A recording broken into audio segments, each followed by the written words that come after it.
Good morning or good afternoon to you.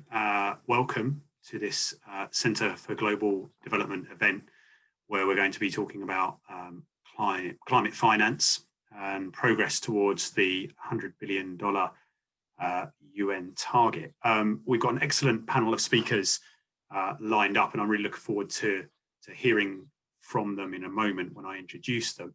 But I thought I'd start with a little bit, a very brief bit of background to bring perhaps some of the development colleagues in the audience up to speed with the climate target and the background. So we're nearly at the end of 2020, and that's the period in which the higher income countries just over 10 years ago agreed to mobilize $100 billion in climate finance.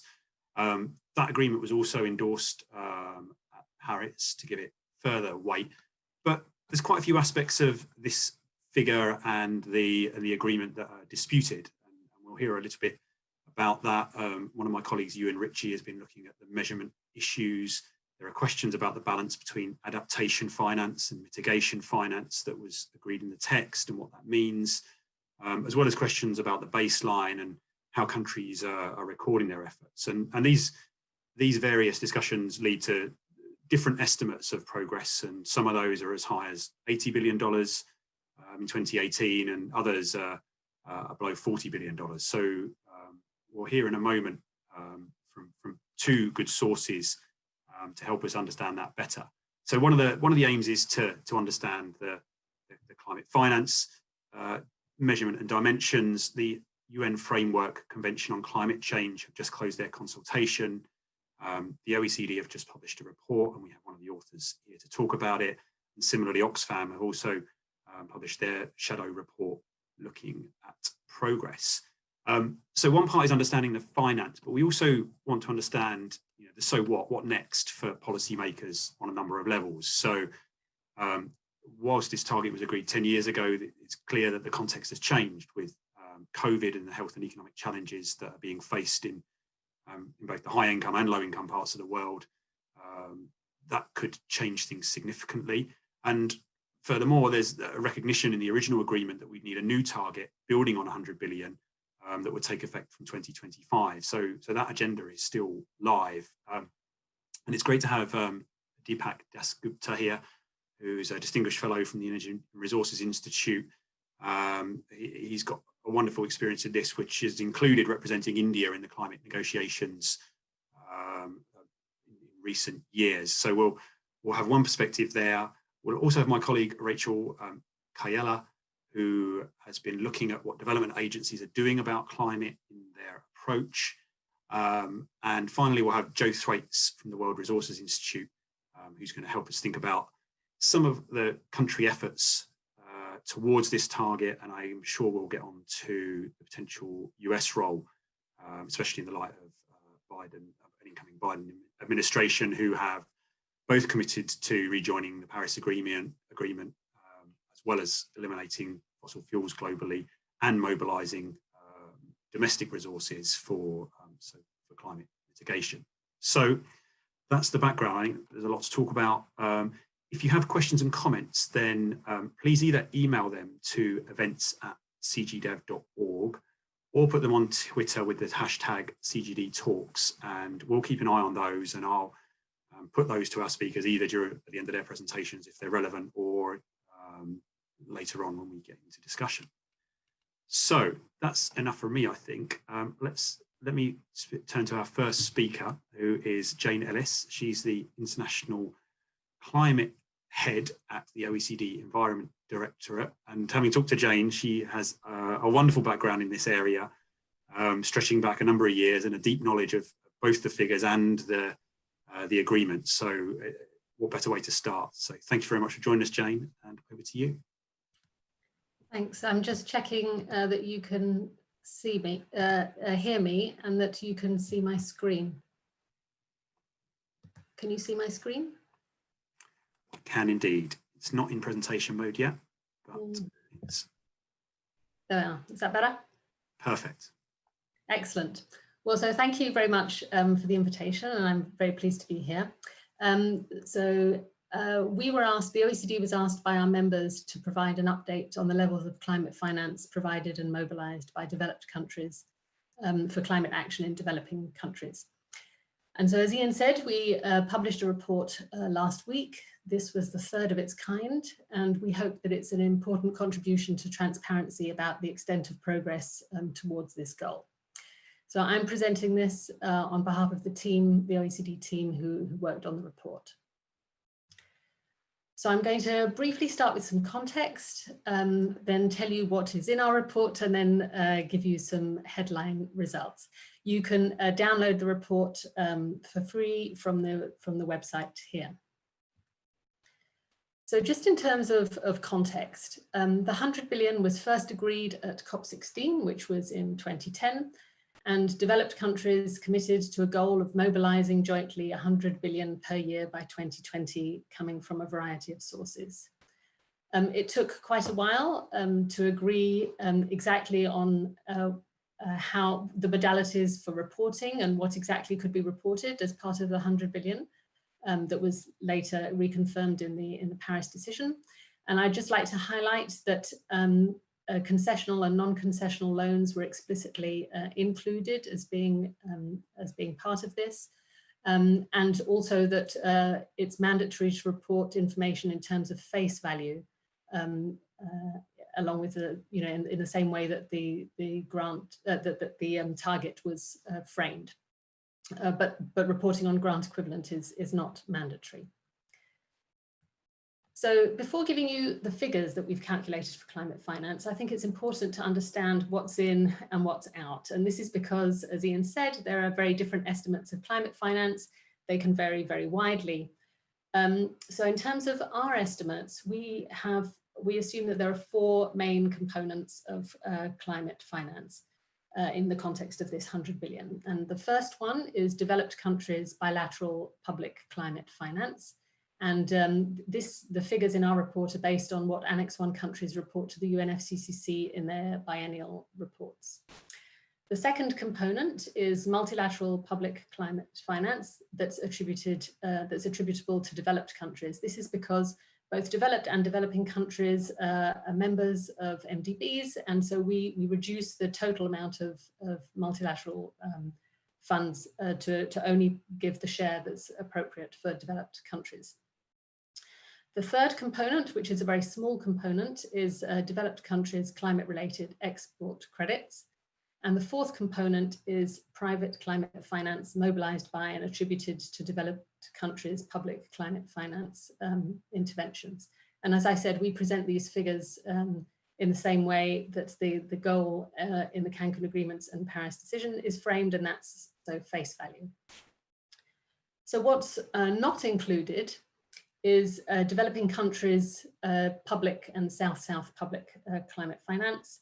We don't include the multilateral public climate finance attributable to developing countries. We don't include private finance mobilized by developing countries' public climate finance.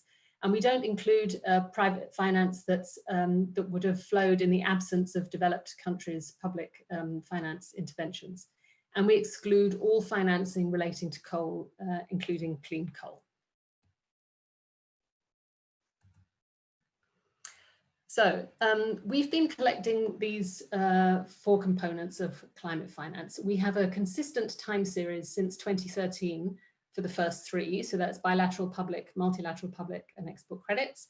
And we have a consistent time series from 2016 for mobilized climate finance. So there's a gap for mobilized private climate finance in 2015, and this is because we were changing methodologies at that time to hopefully give us a more accurate picture. So as you can see, the total has been increasing. There was an 11% increase in 2018. This growth has been driven by a growth in public climate finance. So this public climate finance was over 3/4 of the total in 2018 and has grown 64% since 2013. These are the two blue bars. The mobilized private finance aspect component plateaued in 2018, and export credits, as I said, remain small. So we're at 78.9. The goal is 100, and to get to the goal would require a 13% annual average increase over in 2019 and 2020. So I know we're in 2020, but there's a 2-year gap, 2-year delay between collating and checking the figures, and that's why we don't have any data for 2019 and 2020 yet. So as you've just seen, climate finance, the totals have been increasing. Adaptation, that's the bottom bar, has been increasing at a faster rate than mitigation, but adaptation is still a minority, and mitigation accounted for 70% in 2018 of climate finance. In terms, so something that we did new this year, we highlighted the difference between the different sources of funding. And so you can see here, I've put this in terms of mitigation adaptation split, but we also have similar information for the instruments and the regions and the sectors. You can see that there's quite a big difference between bilateral public flows, where almost a third was either adaptation or adaptation and mitigation, both of them. Whereas mobilized climate finance was directed almost exclusively at mitigation. So you can see that there's a big variation here. In terms of instruments, loans represent an increasing proportion of public climate finance. So loans have more than doubled in terms of volumes since 2013.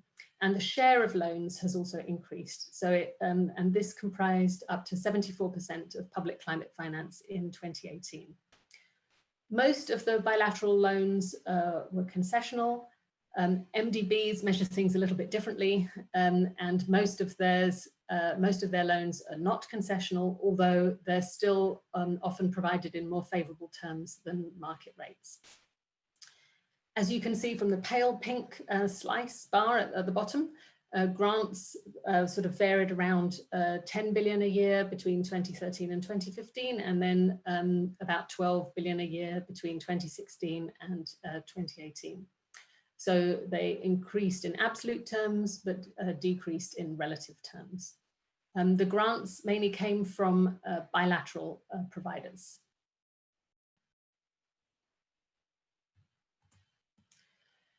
So we have a lot of disaggregated information in the report. This is just a small example highlighting what we can do with how you can break down the figures in different ways. So this shows that middle-income countries benefited from over 2/3 of total climate finance provided and mobilized over the period.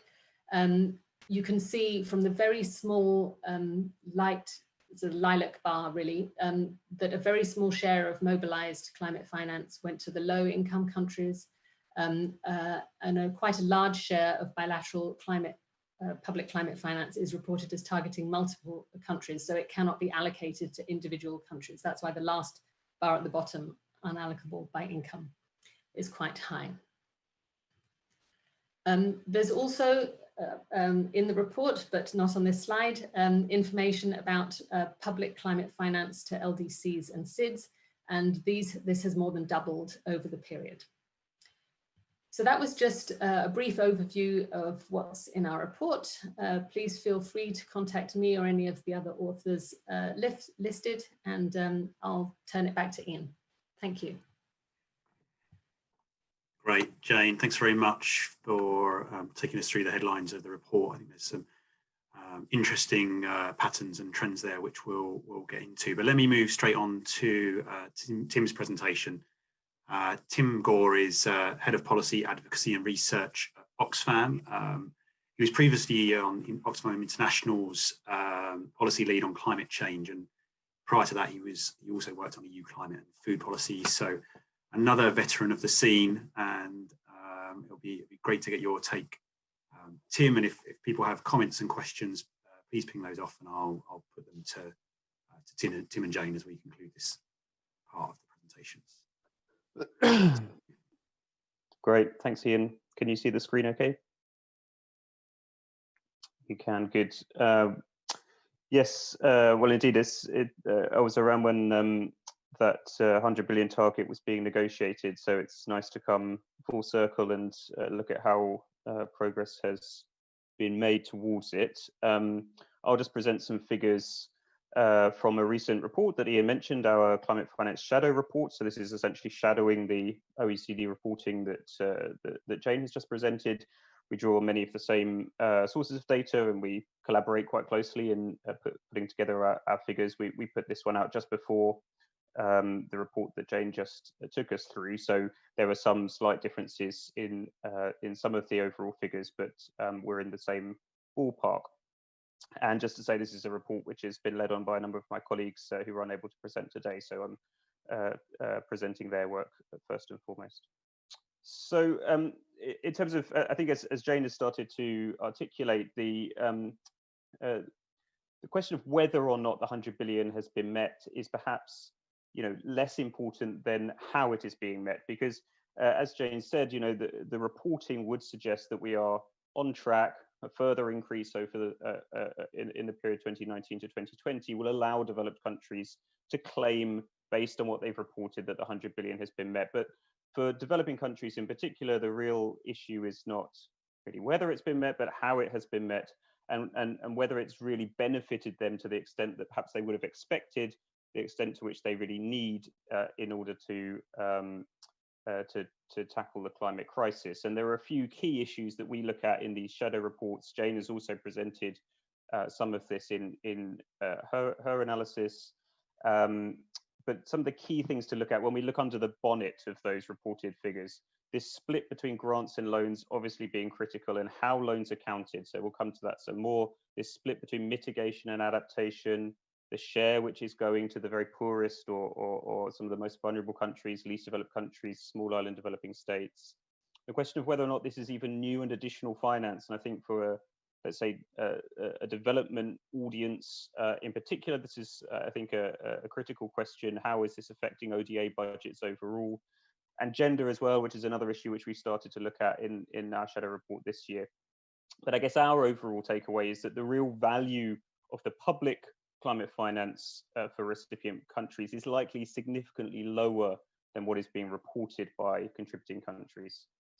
So this is our sort of big picture then, that we adjust those reported figures for the grant equivalent of loans, and for the extent to which the projects which are being reported really prioritize climate action as a key priority. Now, Jane is quite right that, to the letter of the law and based on exactly the language that was agreed, it was first Copenhagen, then in Cancun, and subsequently, developed countries are not required, they're not mandated to report anything but the face value of the loans. That's fine. But if we really want to understand the extent to which poorer countries are benefiting here, we think it's important to think about what the grant equivalent of those loans is once all of the repayments have been made. And when we adjust for assumptions around grant equivalents, and when we adjust for the extent to which these projects are really prioritizing climate change as a key priority, then the number drops quite considerably. So something like what we call the net climate specific assistance received by developing countries might be only around a third of the overall level which is being reported by developed countries. So that's the big picture.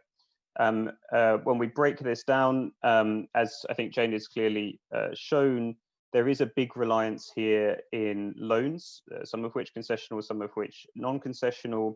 And I think as she suggested, the level of grants has relatively stagnated. Okay, a very small increase over the years, but certainly in the last couple of years, it's largely stagnated. And the increase that we've seen in reported public climate finance is coming largely from increased provision of loans.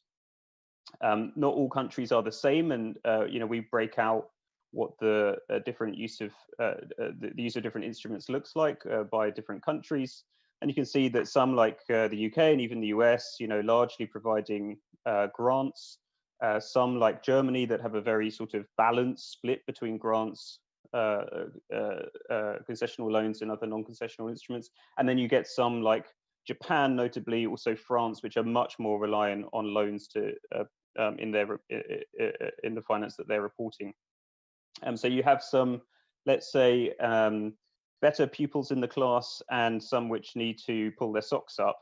And we break down here the difference, for example, that adjusting by grant equivalence can make to some of those figures. So if you look at a country like France or like Japan, who are only providing, less than 3 or 4% of their overall reported finance as grants, and then you adjust their total for assumptions around grant equivalence, of course, it drops quite low. There are better pupils in the class as well. In the UK, they're in orange. We make very little adjustment to their reported figures because over 90% of their reported finances as grants. And obviously, the provision of loans is a concern, I think, anyway. But especially, let's remember, in the context in which the level of indebtedness in lower income countries is increasing, and of course, that's only getting worse as a result of the pandemic. And I think there has been the sort of assumption that, yes, but these loans are primarily reaching middle income countries, and therefore this isn't such a grave concern for the poorest countries. Well, actually, and this is clear from the OECD report and from our analysis, is that actually even the least developed countries, small island developing states, are also receiving a significant share of their climate finance in the form of loans and other non-grant instruments. So overall, indeed, it's a positive message that least developed countries, the share that they are receiving overall has increased significantly over this period. That's good news. It needs to continue. That's something we've been highlighting for many years. But really surprising that almost half of that is still coming in the form of loans. And those loans are not just for mitigation. I think as well, we often hear that, well, loans are a reasonable instrument to use where perhaps that's targeting let's say a solar plant or a wind farm, where really you're providing finance upfront for the capital costs, but over time that will generate a return which allows grants to be paid off.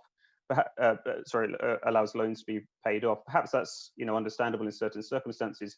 I think there's always it's much more difficult to make the case for loans to meet the needs of adaptation. And even at a principled level, we hear this, and I'm sure Deepak will pick up on this as well. We've heard this from developing countries many times. The idea really that at a principled level, that adaptation finance is to compensate to developing countries for coping with a crisis which they have done least to cause. And the idea that you would offer a loan for adaptation is a little bit like burning down your neighbor's house and offering a loan to repay the damage. That at a very principled level, it's obviously a concern. And even at a practical level, these are countries which are facing high levels of indebtedness and are being expected to take loans just to cope with the additional crisis of climate change for which they've done least to cause. Just a few other quick points on adaptation. Again, an issue that we've been highlighting for many years in these shadow reports, that there was not enough money flowing to adaptation.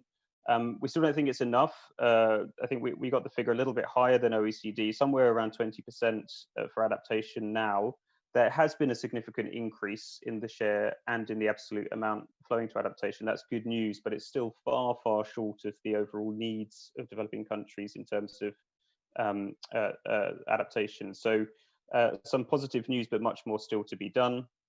And again, there's a mixed picture amongst the different contributing countries in this regard. Remember as well that part of the mandate for climate finance is to achieve a balance between adaptation and mitigation. So we can look at different contributing countries to see the extent to which that balance is being met. And there are some there with the green ticks, which are certainly getting closer to what could reasonably be called a balance between adaptation and mitigation, and some for whom the vast majority of the funds are being provided solely for mitigation, countries like Japan, like Norway, like Spain. So some countries, again, have got a lot more to do there to meet the needs of adaptation in developing countries as well.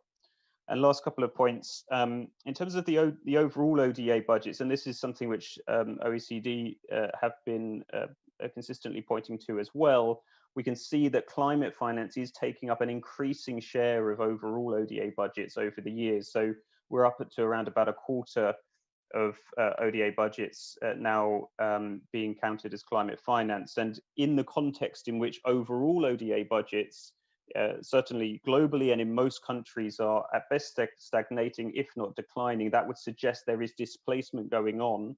And some of the climate finance is displacing other forms of ODA. So that would be a concern for all of us in the development community. And it's why we have suggested that at a minimum, climate finance should grow at least at the same pace as overall ODA budgets to avoid the risk of that kind of displacement.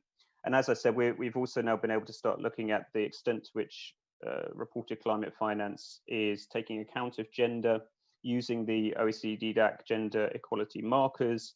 And I think it's significant that around 2/3 of the reported finance is largely gender blind. It's either not, it's either marked as not significantly taking gender into account, or it's not marked at all. So that's obviously a big concern. And just on the private finance, we focus mostly on the public. There's still a whole, range of ways of thinking about that. It's so contested, it's so difficult. It's even more difficult, even more contested than the public finance. And we just give us, a flavor of the way that different countries are considering that in their reporting. And so that's a key issue to address going forwards. So I'll just leave you with a few sort of final thoughts. I'm sure we'll pick up on these in the discussion. But as we look to a post-2025 international climate finance goal, what are the things that we should be looking at? We think perhaps, it's time to separate out separate goals for adaptation and mitigation. They're very different needs, very different countries involved, very different instruments perhaps needed. Perhaps we need to be thinking about minimum proportions as grants, especially for adaptation. We've got to have some way of avoiding that risk of displacing ODA budgets, clearer mandates on addressing gender. And I think overall, in terms of governance, getting greater downward accountability towards communities, making sure that these funds are being governed in a way which aligns with locally led priorities. And we haven't spoken much about that today, but obviously for all of us, making sure that these funds really reach the communities that need them most is critical. And we need much clearer accounting rules for that, mobilized private finance component as well. So there's still many challenges. I think we've made a lot of progress. We're very grateful to OECD DAC for the work that they've done to help to increase transparency. We hope that our reports have also added an additional tool for those that want to understand the extent to which rich countries are really keeping their promises. Thanks very much. Great, thank you, Tim. I think that's a good list of issues to come back to. I just want to pause on one issue before we move on. We've had one question about effectiveness, which I think we'll come back to, and I think to a certain extent, Rachel will cover in her comments. But the one I'd just like to dwell on, because it's such a central issue, is this question of the grant equivalent development finance. And for those of us working in the development sphere, that move from the face value of net aid or ODA to loan to a grant equivalent is very prominent. Jane, I just wondered if you could, you covered it a little bit in your presentation, but just comment briefly on why it is that you don't put the grant equivalent figures in alongside there in your report alongside the face value. And you and I have spoken about the UN position, or the position reached at UN discussions about the face value, and I wondered if you could just mention that briefly before we move on. Okay, thanks. There are two reasons. So the first reason is that we're following the guidance in the COP24 reporting guidelines to report on face value, and the practical reason is that there are, although you can calculate grant equivalent values for loans, for concessional loans and grants, there are other instruments which you cannot calculate the grant equivalent for, like mobilized private climate finance. And so because you can't calculate it for some of the eligible flows, then looking at grant equivalent, it only gives you a very partial picture. So that's one of the reasons why there's a big gap between the levels if you calculate it on grant equivalents and if you count it on face value. Great, thank you. I think we have there's what discount rate you use. I mean, there's all very technical questions. Absolutely. No, I think that's really clear. I mean, I think we could have an entire event focused on that, but I think that clarifies the position for now. So thank you very much. So let's move on towards some of the so I'm really pleased we've got Deepak with us. He's a distinguished international economist. He's got a long experience in climate change, and as I mentioned earlier, was the negotiating lead for the government of India. He's also one of the founding board members for the Green Climate Fund. So, Deepak, reflections on how close to 100 billion we are or we will be, and also, I mean, what next, and what are the real issues in the way that this money is used and the way that international community works together on this. You're on mute, I'm afraid, still.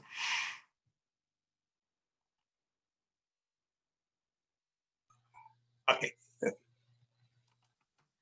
So excellent. I thought, this is like when we have the 2 points of view on the table as to what has been happening on climate finance.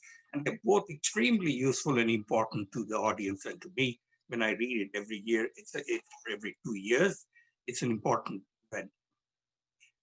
One thing that always strikes us is that we are in 2020, and it's a very difficult moment, or not just because of COVID, but in terms of thinking about how we're going to be able to handle climate over the next decade. And this is the decade that's going, it's almost like a make or break. If we are going to be able to get to a 1.5C world and to deal with the enormous number of adverse events that's happening, now is the moment. So one of the things I noted on my screen this morning as I was reading, that what the year 2020 has done for all of us is to appreciate how fast things that are happening in 2020 are things that would be expected to happen over a decade. And it's happening now within this year in many ways. So this year is the year that is a moment for reflection. Are we doing things right on climate finance, and what do we need to do? So bear with me, and I think what I'm going to talk about is stepping up beyond the numbers that we've just seen up to 2018, but stepping up really towards the next. And the first is in 2015, when I had a chance to look at the first OECD report very, very carefully, or the second OECD at the time of the Paris Agreement, we were quite frank, is the word that I would like to use. We were frank, and we wanted to get some messages through as clearly as possible in as short a document as possible. It wasn't really directed to the OECD, but it was directed to us, to the community that wants to get things moving and done. And to that extent, I think we've made tremendous stride, and I think it's time to look beyond that. In terms of tremendous stride, there was a reason why we were doing those things at that time. We wanted the multilaterals to be really focused on climate, and they've done that. They've shifted the goalpost. They're looking at climate much more seriously. They've recapitalized themselves. So those are all good things. You wanted OECD to put the pressure on getting transparency into data, and I think we're making headway there. We are really grateful that Tim and his group at Oxfam is keeping the pressure on. So it's time to look beyond. Time to look beyond at the numbers. But maybe right at the beginning, I'd like to point to what we could do further with the data on the OECD. And I think, Ian, you've highlighted it. And I think the issue is the grant equivalence.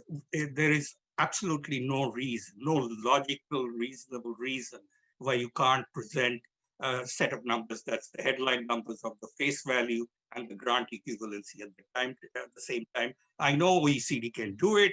It's not really, I'll come back to how you could do it. What is interesting is when it came to development back, the same OECD is reporting to us today that in way back, the grant equivalency of a development assistant only happens in 2018. But it was in 1964, there's a paper by Pinter saying how you should be able to calculate grant equivalency. Imagine the time it takes for officials to move from 60s to 2018 to get to grant equivalency. I'm not holding my breath waiting for OECD, but I hope we'll be able to do better than that. I think we can. We certainly have much more methods to do that. But that's not the point. I think the really important stepping up the goals is if I take grant equivalency of the amounts of climate financing at about 25%, or as Tim suggests, it's 1/3, it's okay. I think the next step up goal that we want is $400 billion in climate financing. Why $400 billion? We get out of this morass of trying to measure, the more important reason why I think $400 billion a year in climate finance is the next step up goal is because without it, we can't get to the 1.5. That's the issue. And we can't address the climate adverse events on adaptation without them. That's the goal. But I think we're all, I think it's not something we debate or we can resolve. It's something that the bigger players in this game have to take it on, whether it's in Glasgow and beyond. IPCC will be coming out with its report. The multilaterals themselves are looking at what they should be doing in the context of the COVID. So to me, that's the number that I look at. The next number is the $400 billion a year. Now, why 400 billion? How is it being unpacked? The second question has to do with making the flows more effective. Not just counting what's the number of flows, but it's making the flows more effective. And to me, at the GCF, right at the beginning, we did take a decision which was enormously important, which is half the amounts that the GCF disburses or should be going towards adaptation and to manage adverse events. Adverse events we've not got to, but adaptation half. So about $200 billion in this kind of financing, to me, makes a reasonable assumption that's the amount that we need.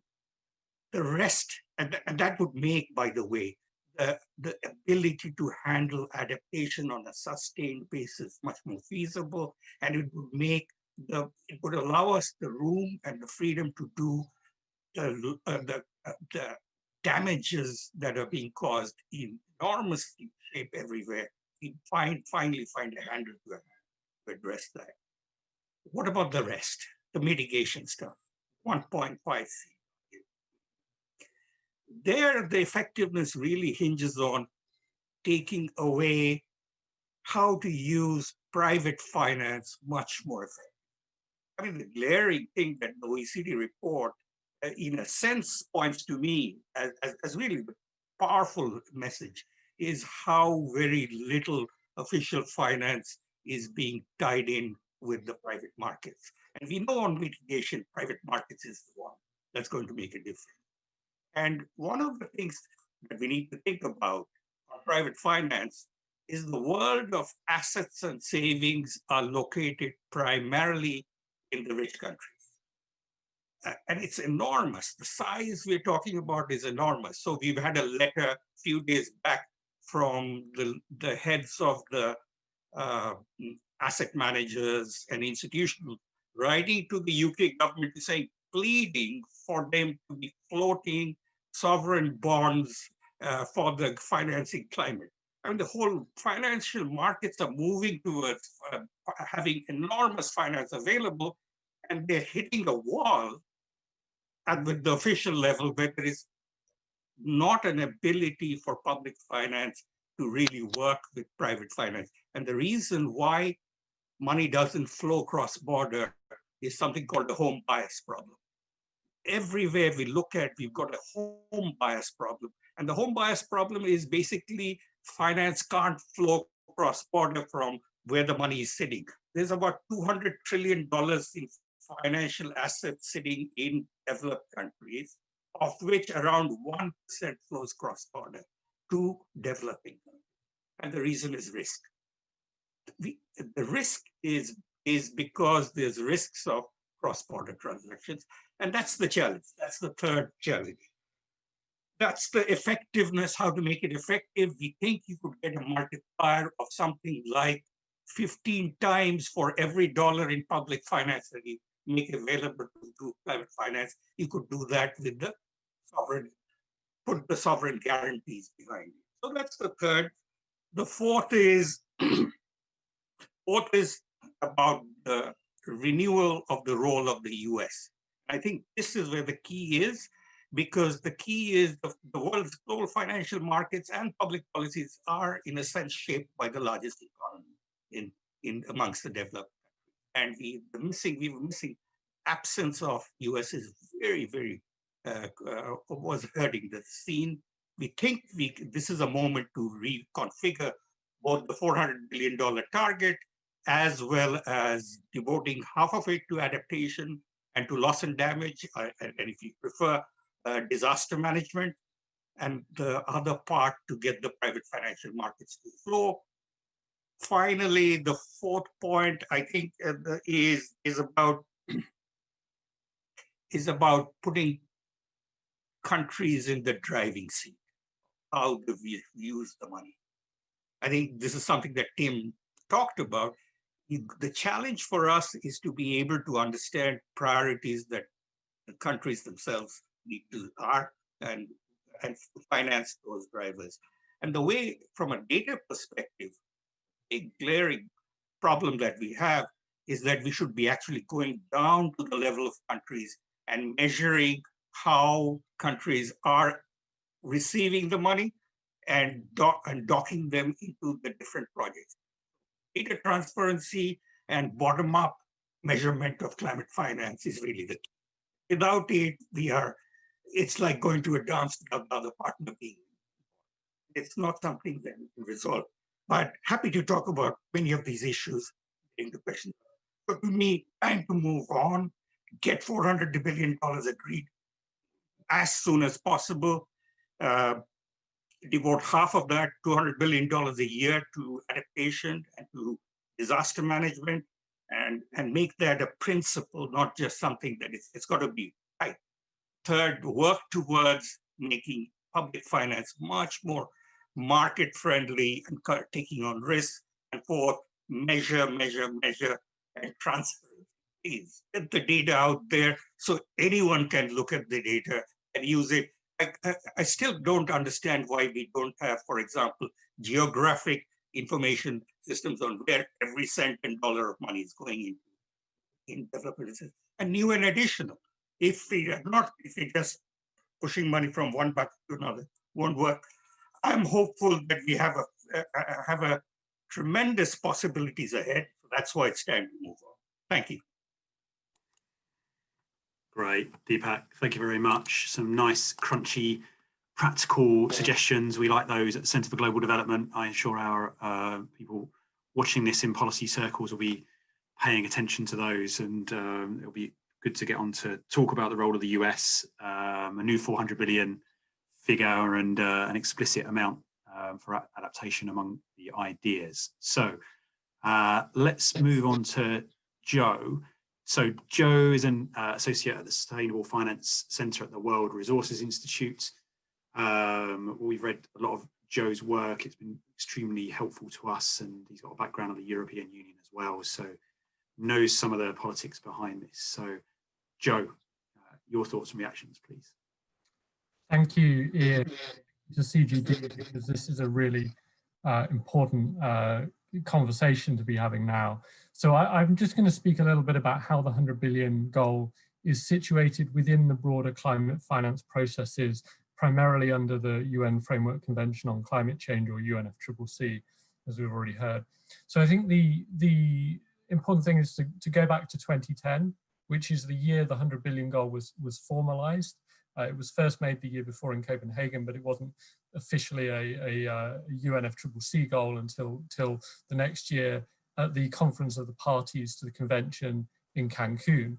And that year, governments started to really flesh out the climate finance architecture.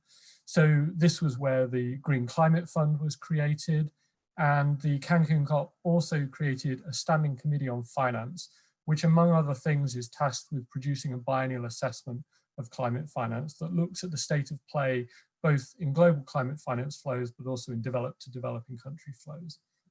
And the fourth biennial assessment was originally due to be published right around now. It's timed to coincide with the annual COP, and COP26 would originally have been this week and next week, but due to COVID, has been moved to November 2021.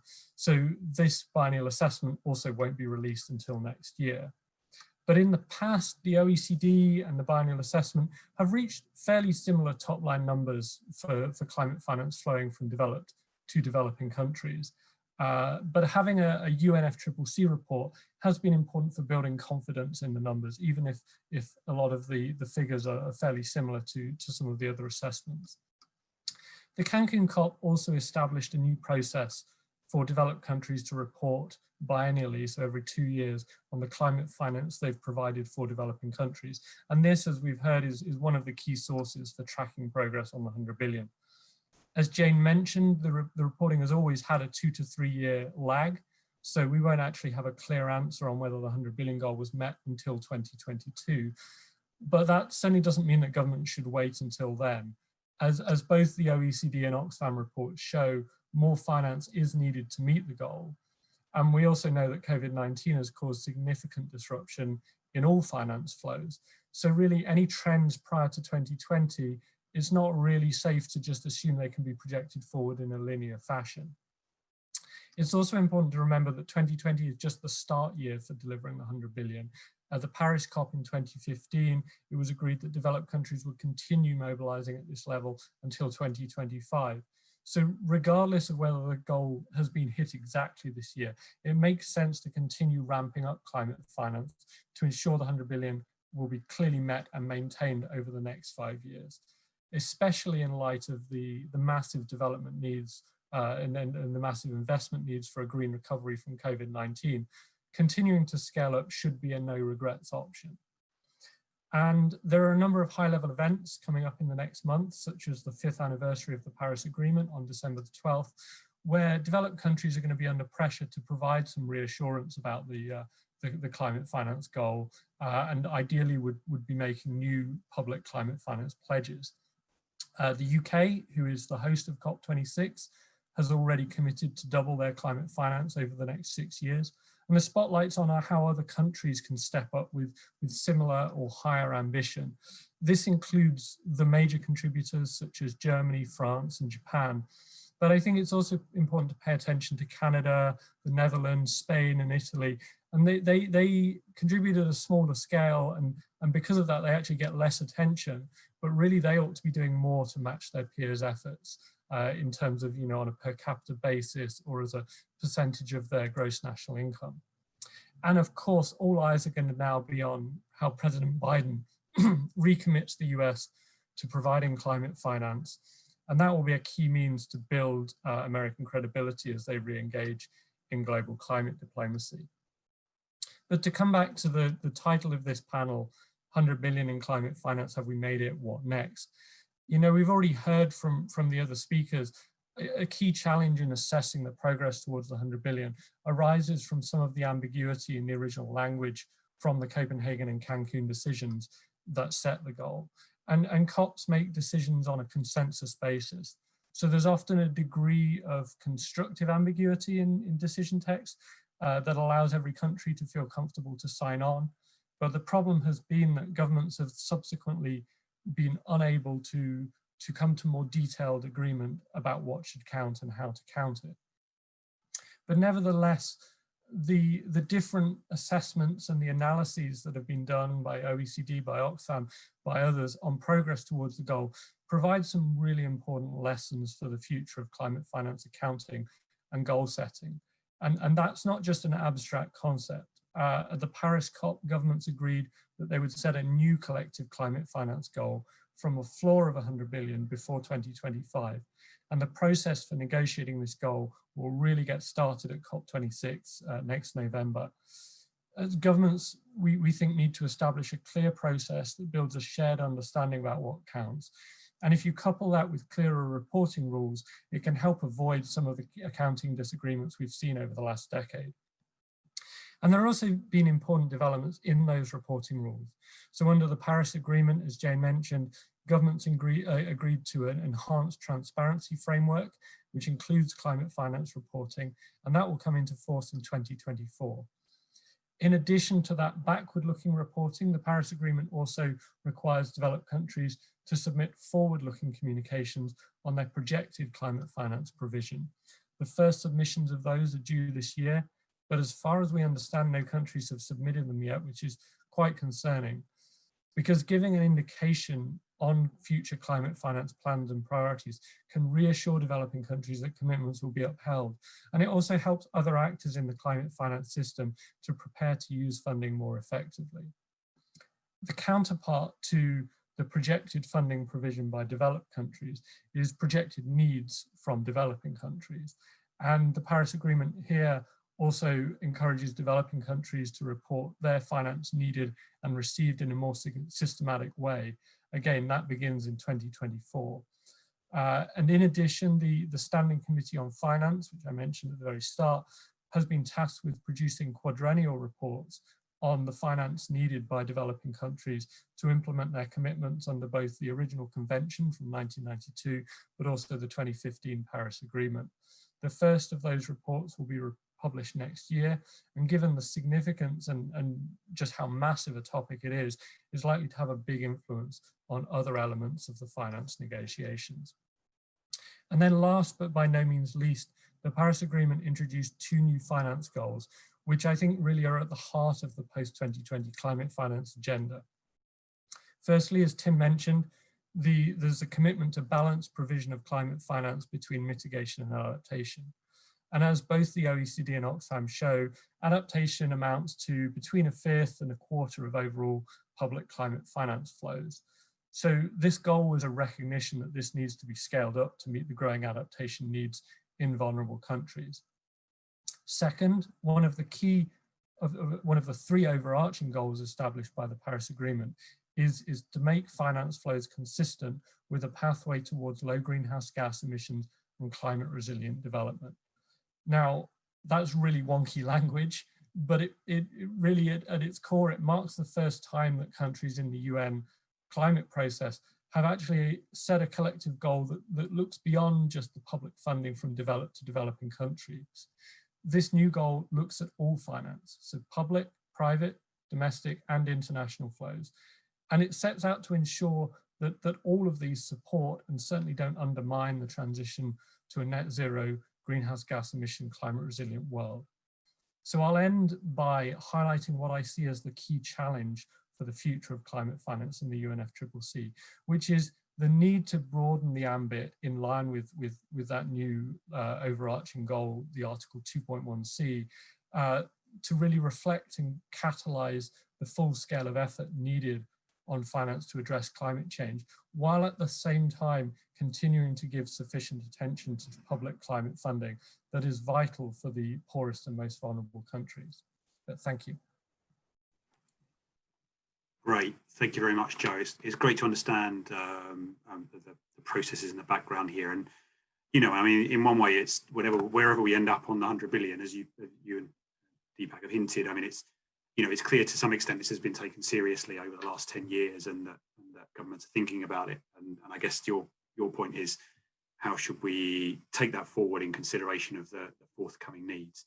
I'm going to move on to Rachel in just a second. I just want to put some questions into the minds of our speakers that we've had coming through. So one I think is probably going to be for you, Deepak, on why a figure of $400 billion. And I'll add a little footnote to that to say, you know, I think if you look at the kind of the estimates of how much climate change would cost us to prepare for in total globally, you're starting to get up into that order of magnitude. So I'm interested in the background to that. So is one of our speakers. And then perhaps a question for Tim and Joe to come back to in a moment is, this is an event about climate finance. Some of my colleagues question whether we all obsess about aid and finance a bit too much. You know, if there'd been less focus on climate finance, could there have been more focus in the negotiations on fossil fuel subsidies or other issues that could matter more to mitigation? Do we focus on this agenda a bit too much? So I'll get your answers to those in a moment. But first, let's hear from my colleague, Rachel Kayella, who's a senior research associate here. Rachel's a deep expert in development agencies are doing on their strategies. She's previously worked at the Overseas Development Institute, and she and I have been working on a study of what development agencies are doing, particularly around climate. So I'm sure she'll touch on those issues. And Rachel, we also be interested in your view on the progress towards the target in the context of the wider aid budgets. Over to you. Well, thanks, Ian, and thanks to my colleagues on the panel. It's been great hearing from all of you. So we at CGD have been doing some work on climate finance over the last year. So I want to try and answer the questions posed at this panel. So have we made it to 100 billion and what's next, by drawing on some of the things that we've been thinking about and finding so far. So firstly, have we made it to 100 billion for climate finance? We hear from our colleagues at the OECD that in 2018, the estimated amount of climate finance mobilized was about 79 billion. So in the context of this figure, one question we've been thinking about is how much can reasonably be considered new and additional? The understanding that climate finance should be additional to pre-existing development flows is obviously not new. It's been around since some of the earliest climate negotiations, and from my understanding was intended to ensure that resources weren't reallocated towards climate finance at the expense of other developmental needs. So we did some really rough back of the envelope type calculations to try and understand how much of the mobilized climate finance can be considered additional, just by looking at how development finance flows, so official development assistance, ODA, and other official flows, OOFs, changed between 2009 and 2018.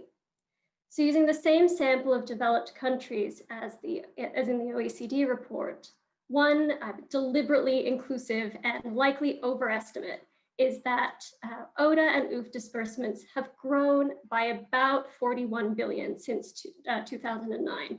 So most of this, around 32 billion, was an increase in ODA disbursements over the period.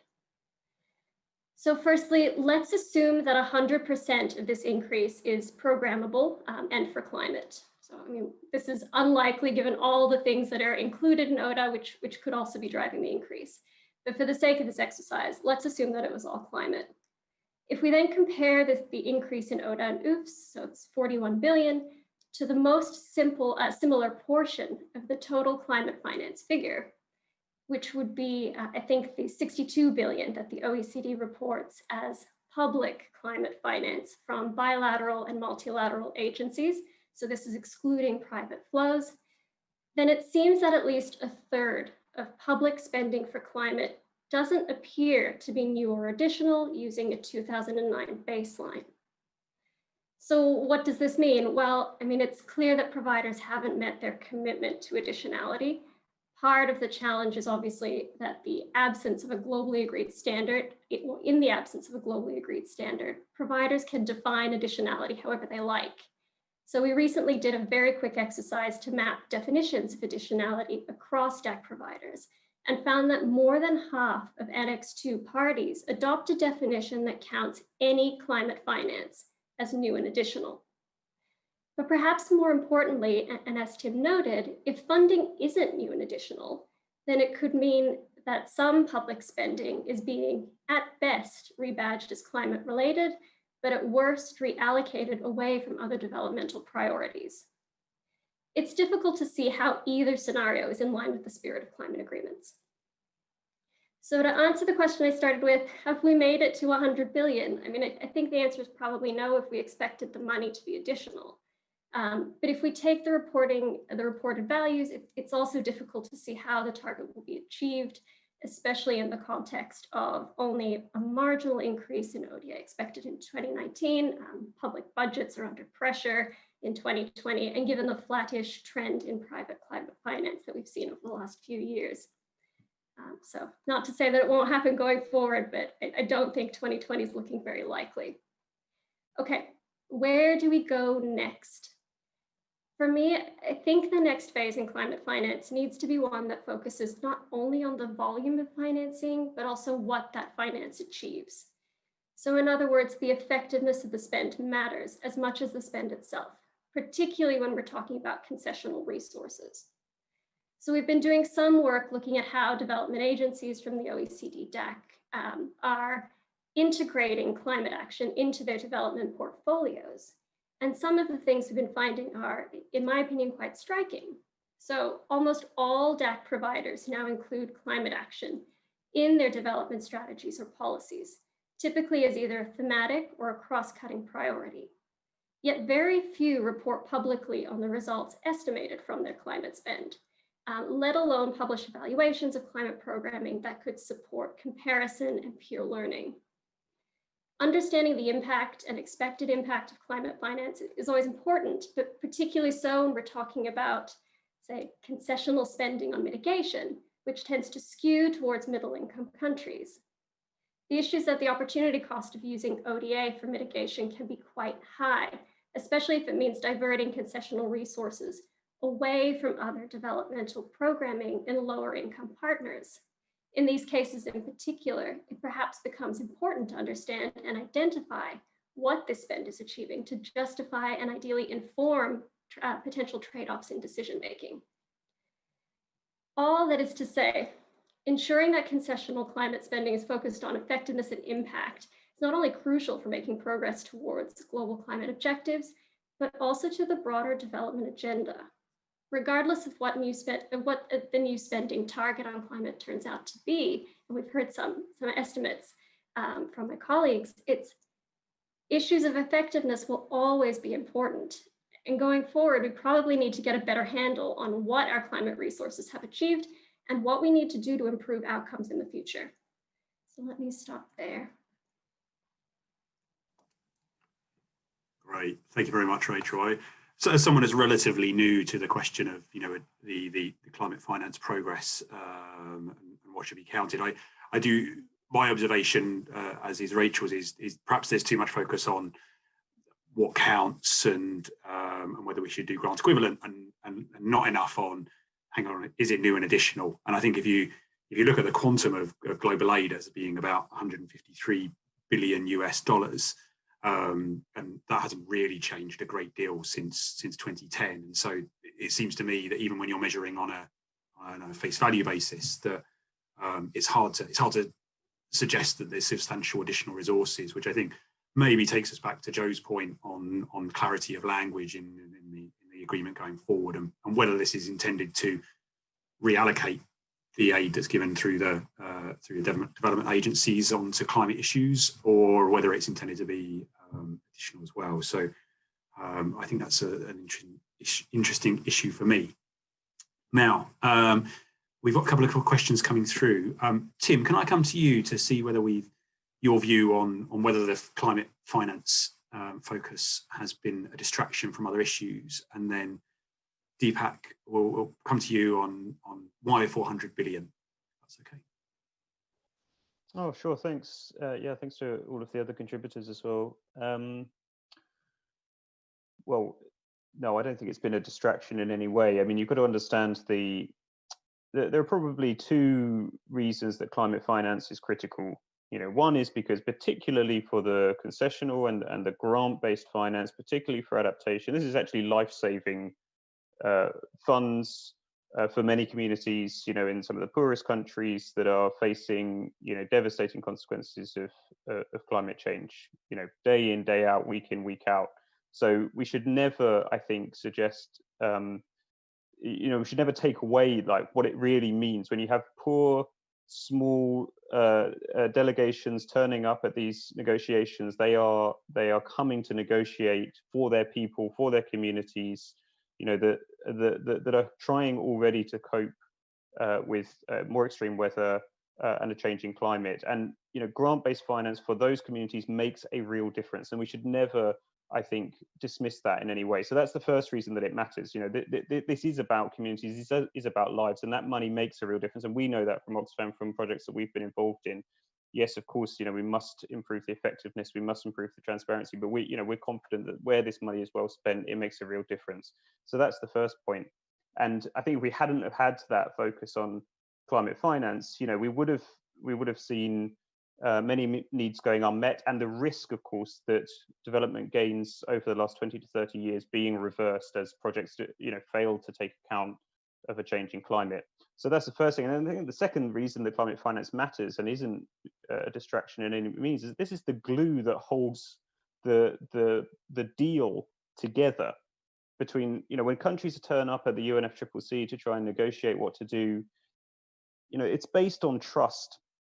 It's a collaborative endeavor. It is what multilateralism is all about. And, I guess all of us recognize that, 100 billion is never going to be enough to tackle climate change. We need trillions. We need, far, greater financial flows than even 400 billion won't be enough.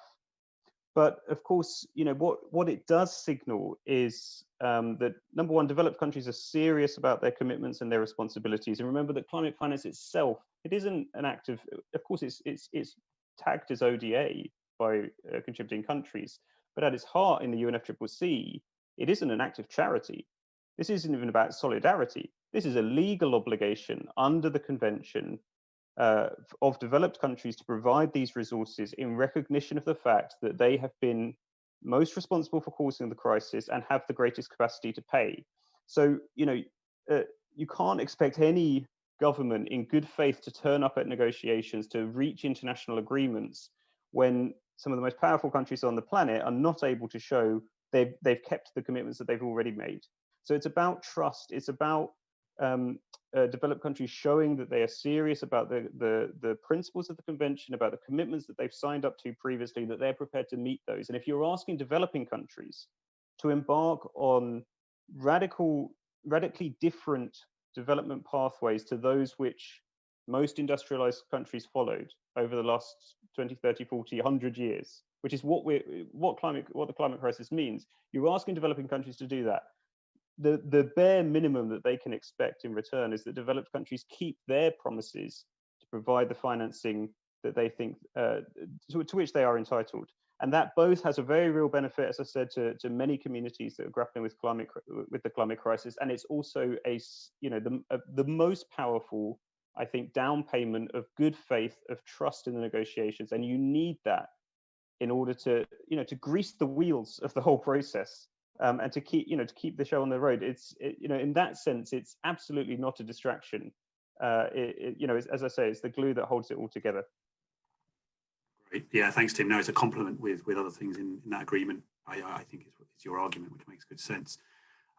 So let me throw in another question before we come to Deepak, which I think Joe might want to pick up and Jane might have something to say about. So should we be using other instruments beyond loans and grants for climate finance? Deepak hinted that maybe, and Tim has said that leverage is important, and that we need private money to deliver all that we need within climate. So how can we make more of those instruments, and how do we capture the contribution they make? So I'll come to you on that in a moment if I may. But Deepak, you're welcome to contribute on that, but also I'm keen to hear your thoughts on how you come with the 400 billion and what the basis is for that would be. You're just on mute, Deepak. So both Rachel and Tim have given us a sense of why, we tend to think of money as being some esoteric, huge amounts.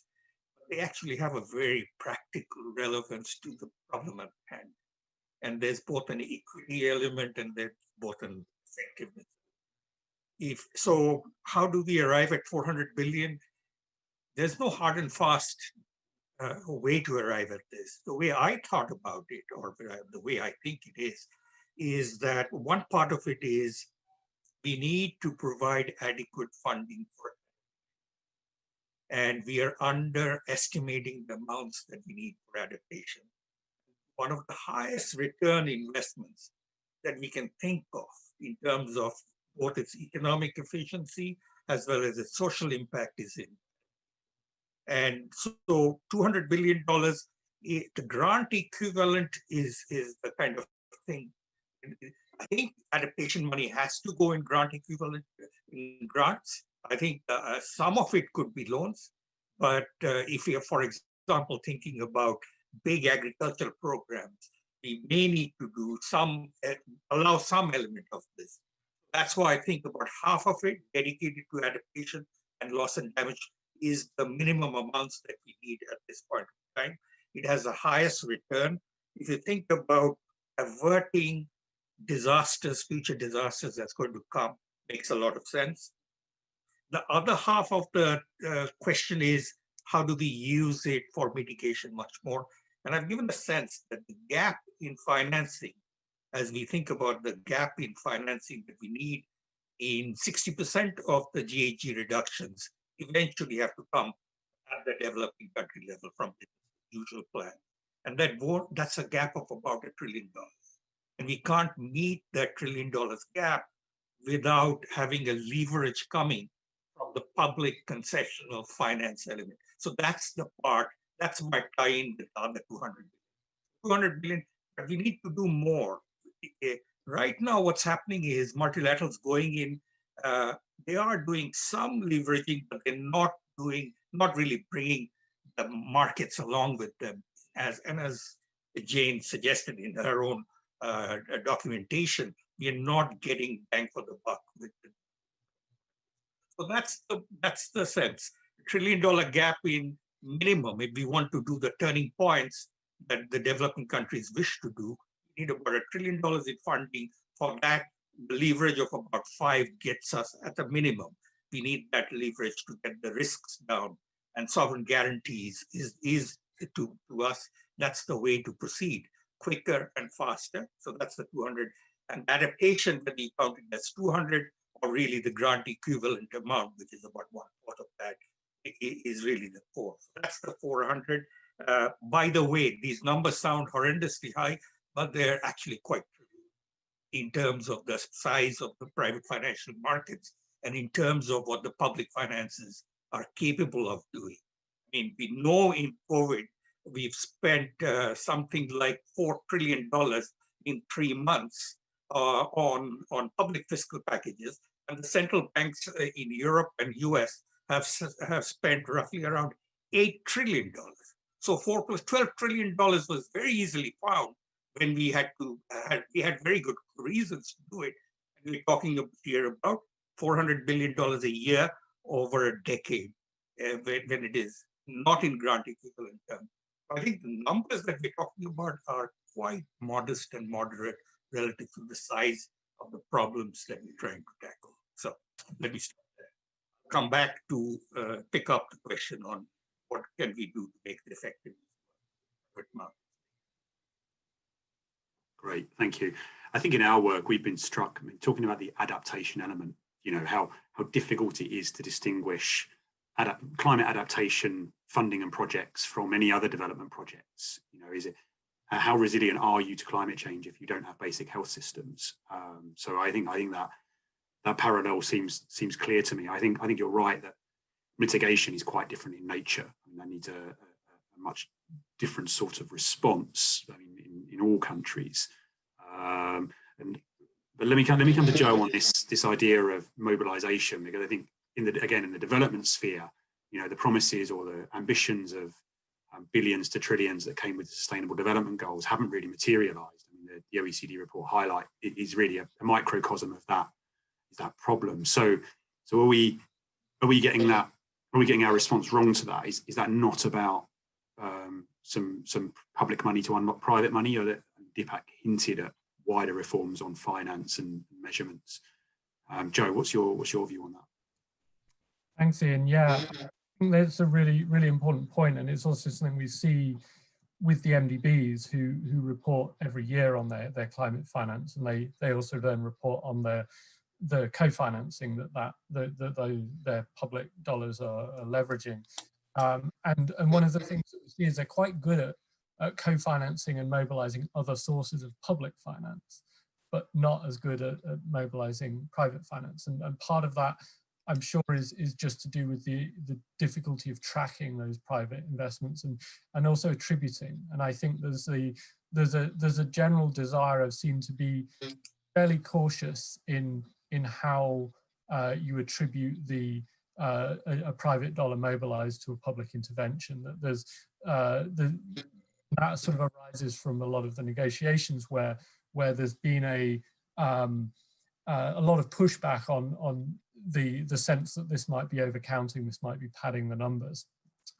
So I think there's been caution in not saying that more has been mobilized than has been. But I think this question of how do we use other instruments, should other instruments count, other financial instruments are certainly important, and I think that's where Article 2.1c was trying to steer the conversation. Was we have a whole decade of experience focused on public flows. We know we need to be shifting the broader financial system, and that the UNFCCC needs to start to pay attention to that. It's tricky though, because they're governments, and so a lot of this stuff is often outside their direct influence. They can certainly influence it through their public policy and through their public finance, but there's a lot of stuff that they're not directly responsible for, and yet we know that they need to be paying attention to and trying to shift in various ways, and using all the tools that governments have available to them to try and make that shift happen. But then I think there's a separate question, yes, those instruments are going to be important. Yes, mobilizing private finance is critically important. But the question of whether it should count towards specific climate finance goals is a separate one. And I think that depends on what negotiators decide is the point of specific goals. So one of the interesting questions as we go ahead and move into this process for developing a new goal is what exactly is that goal aimed at? Or maybe it could be several goals. So I think there's a lot in play there that's yet to be decided, and obviously I think a lot of it is going to depend on how those negotiations play out. But there's, as I said, we have this situation now where there's a recognition of the importance, and I think Tim's point on the trust building element of the 100 billion is absolutely key. That was fundamental and will remain fundamental. But then also there's a growing recognition, including from developing countries, that we need to be paying attention to the rest of the financial system, and that private finance flows can sometimes be even if their public finance is aligned, the private finance can be undermining it. So yes, fossil fuel subsidies absolutely has to come into play, but I think it's a question of sequencing, and the negotiations have to tread carefully, and it's not always a case that we know that fossil fuel subsidy phase out is important. We've seen commitments in the G7 and the G20 to phasing out. The question has been in the UNFCCC the need to build trust, and the need to give that sense that yes, we're demanding more of you, but we'll provide support to help you step up and do more. So I think that's been the key of when you bring up these difficult conversations about what you need to be doing about your domestic finance flows and domestic subsidies, has to come in partnership with the sense of yes, we'll provide you with that international support. Great, thank you. In a moment, I'm going to come to Jane to get her steer on the different instruments and the mobilisation question. Let me log a couple of questions I'm going to pose of Rachel in a moment. So we've been asked, given that climate finance needs to align with Paris anyway, and therefore all ODA needs to align with the Paris Agreement, what's the distinction between ODA for climate and ODA not for climate? And there was also a question about if a project is rebadged as climate, how can that be diverted resources if it's only a rebadging? So it's a clarification point on that one, perhaps. Jane, keen to get your thoughts on private mobilisation and other instruments. Thanks. Yes, I actually have a few points, and because there's not much time left, then I'll take the liberty of making them all, if you don't mind. So the first one is about needs, and several people have pointed out that needs are much greater than 100 billion, and that's of course true. This was something that was hotly debated in the run-up to Paris about whether the target should be in terms of needs or in terms or not, and the result was that it was 100 billion, not needs. So I think we have to be very careful in what we're asking and expecting of a climate finance goal under the UNFCCC. It isn't meant to achieve everything. It's meant to help catalyze climate finance to help catalyze the transition. I totally agree with Joe's point on fossil fuel subsidies. There were more than 400 billion of them last year. So clearly, in terms of the larger picture and Article 2.1c of the Paris Agreement of aligning financial flows, then removing and reforming subsidies, that's key. In terms of other instruments beyond loans and grants, we are already using other instruments, or other instruments are already being used, I should say, beyond loans and grants. So for example, credit lines, investments in funds, and investments in special purpose vehicles. So they're already being used in terms of the mobilization. Another point is that actually I was quite surprised that there was a criticism that there wasn't as much mobilization as there could be, because in previous years there seemed to be a huge worry that that the money was going to come mainly from the private sector and not from the public sector. But what we've seen is actually the opposite, and that the majority of the money is from the public sector. And we've also seen, as I showed, that the vast majority of the climate finance that's been mobilized focuses on mitigation. And so, of course, then there's a tension between what you mobilize and then the mitigation adaptation split. It's not surprising that private finance, which is motivated by the bottom line, focuses on projects where there is a revenue stream, and many adaptation projects don't actually have a revenue stream. So that's why you get a lot of mobilization focused on mitigation. There was a suggestion to separate a goal for mitigation finance and adaptation finance. In practice, that might be a little bit tricky because some projects do both. And then if you look at how projects are labeled, for example, forestry projects, some people call that mitigation, some people call it adaptation. It does actually have effects on both. Then there was a question about distinguishing adaptation from development. This is something that's really difficult to do. There's a huge overlap, and work that we've done in the past highlights that if you finance an adaptation add-on, that often makes a project less effective than if you integrate it, if you mainstream it into the project as a whole. So again, you know, wouldn't it be better to look at a more mainstreamed project than just focusing on little add-ons? In terms of ODA versus climate finance, I don't know what Rachel is going to say on this, but I just wanted to highlight that ODA is focused on how finance is distributed and not on what it's used for. So they're like two different dimensions. They're not the same thing at all. And then in terms of results and effectiveness, clearly that's very important. Just to highlight that in the UNFCCC, at least, there's this again was raised, but it's not a mandatory part of reporting for developing countries. Thank you. Excellent, thank you. Some good answers there on many of the issues that we've spoken about. So I'm going to start coming to speakers for their final comments. So Rachel, if you could pick up those questions that we heard about and then add anything else that you'd like to as we come towards the end of our time, and then I'll go around the remainder of our speakers and get their final comments too. Cool. Yeah, so I'll be very brief on the two questions. So on how to distinguish, I guess, climate ODA from aid that needs to align with the Paris Agreement. So we've been focusing a little bit on this in the paper that Ian alluded to earlier.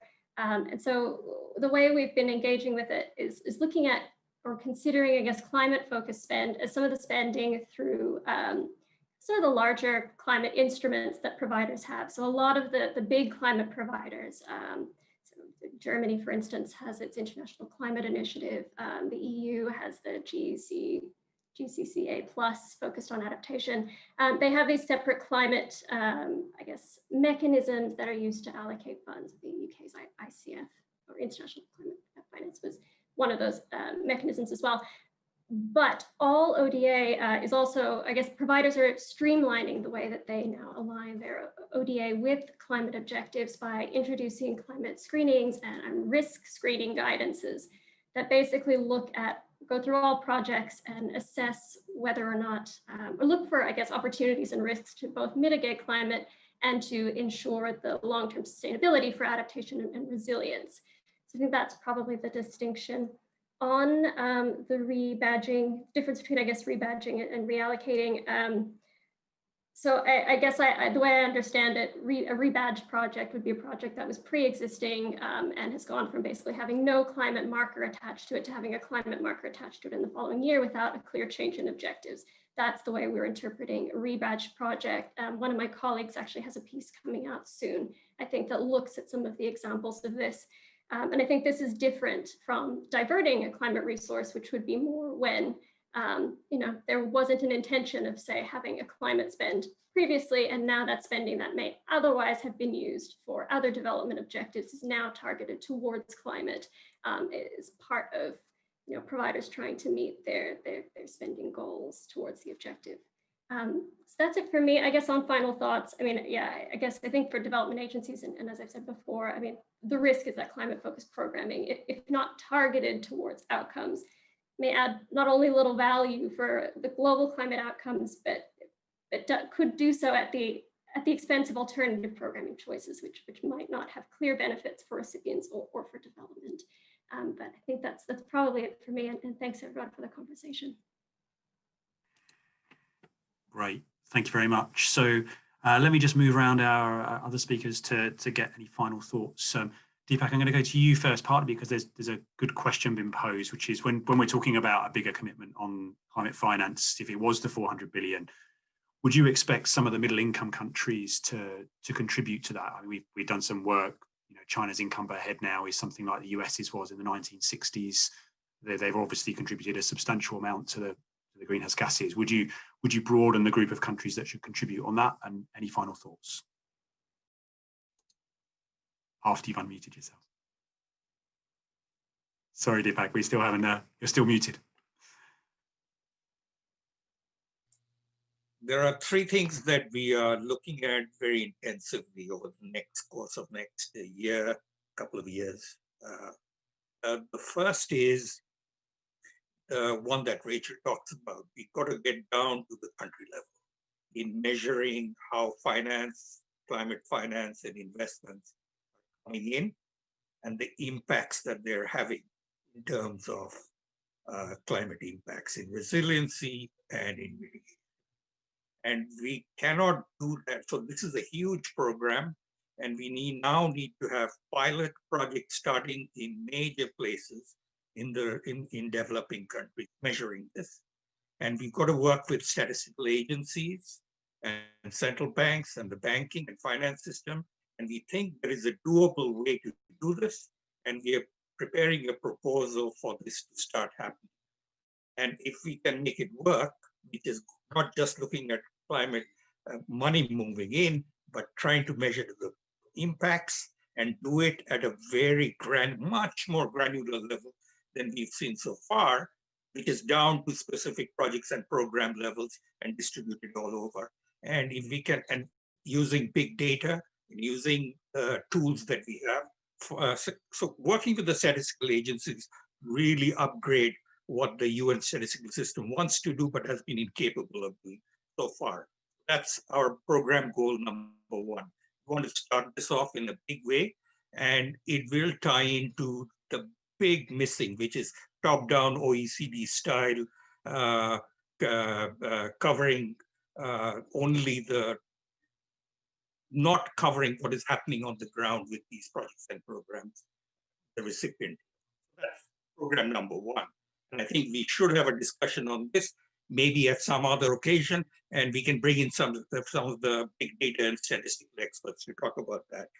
Second thing that we are doing in terms of program, we've already started this. We've got several papers out, which is the power of using sovereign guarantees. Remember, we are working in historical context.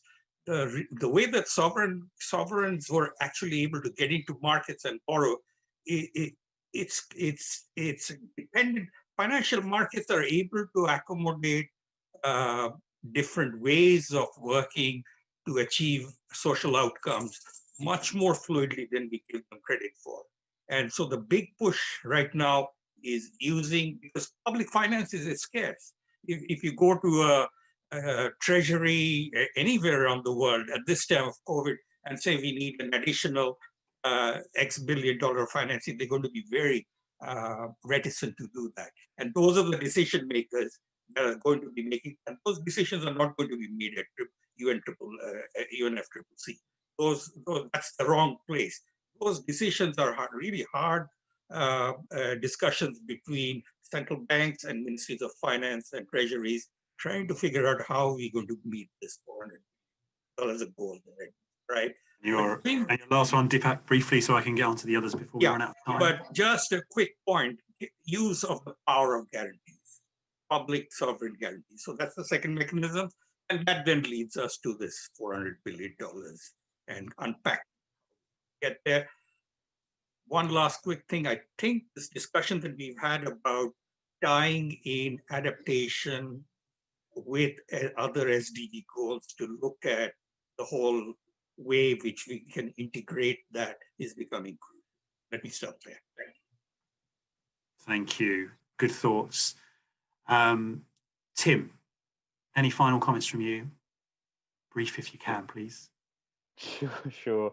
I think there's some good news here. I think Jane's quite right. There isn't as much private finance, mobilized private finance being claimed as many of us feared a few years ago. So that's actually good news that the concerns that were raised by civil society, but clearly by developing country negotiators, have been heeded. That's some good news. We have seen the absolute amount and the proportion of funds for adaptation increasing quite dramatically. A long way to go, but that's good news. We have seen the amount that is targeting LDCs, SIDS increasing as well. So I think, all of these are reasons to be cheerful and to think that actually, developed countries are listening to some of the concerns as they're coming in and adjusting to some extent their finance flows as a result. And there are some good pupils in there as well. We talked about the UK, also countries like Sweden, Germany, the European Commission's funds and so on. So, there are some examples of good practice as well that everyone else can learn from. And I think it's, all of that positive news is part of the reason that it's been possible to make progress, including with the Paris Agreement, to date. So that, we should also reflect on the progress that we have made. But if we want to continue to ramp up and to see more progress, stronger mitigation targets in the next round, a strengthened global collaborative effort, then we're going to need to keep on building on that progress and addressing those shortcomings that we've been talking about during this session. I'll leave it there. Super. Thank you, Tim. Jane, did you want to add anything to your comments from earlier? I already went through my list. Thanks. Super. And last word to you, Joe. Thanks. Yeah. So I think there is still this question of we need to see the reassurance that the 100 billion will be met, and I think it's really important that developed countries use the moments over the coming year to make clear what their post-2020 climate finance commitments are going to be. That will go a long way to trust building and ensuring that the COP26 is a success. The other thing that we've been hearing a lot more recently is, particularly from the least developed countries and the small island developing states, they're saying, yes, we understand that the sort of aggregate flows are increasing, but we are still having significant trouble accessing that finance. There are a lot of hoops that we have to jump through. So to the extent that that can be simplified for the countries with the lowest capacity and the highest needs, that's going to be an important thing to pay attention to in the coming years. And then lastly, I think there's this question of mainstreaming versus scaling up climate specific. And, I think the UK, the International Development Committee of the UK Parliament did a really good report last year that sort of grappled with this question of we need to see all development aid become sensitive to climate, to take into account climate impacts, but also the need to be low emissions. On the one hand, so that in one world you could say, well, everything becomes climate finance, but at the same time we also recognize this need for still some very targeted transformational climate finance that's really focused on bending the emissions curve, meeting urgent adaptation needs. So I think there's that question of how do you hit those dual targets? How do you make sure that all development is sensitive to climate, but while not diverting away from sort of health, education, other really important development priorities, and ensuring that there's that really targeted, transformational, very climate focused funding where it's needed. Great, thank you, Joe. And I mean, that's a nice way to advertise some of CGD's coming work on this, which will look at what development agencies are doing about mainstreaming. And because it's a common undertaking, I think there's a question about whether there's a common piece of work or a common set of guidelines that could be agreed between development agencies that would address exactly with this point, while also, as you said, Joe, I like your phrase, bending cost curves or transformational investments that alter the cost of dealing with climate change and mitigation and adaptation. So thank you very much indeed to our panelists. I hope you enjoyed today's event. It feels like the beginning, not the end, on climate finance, and I hope we'll be speaking much more over the coming months.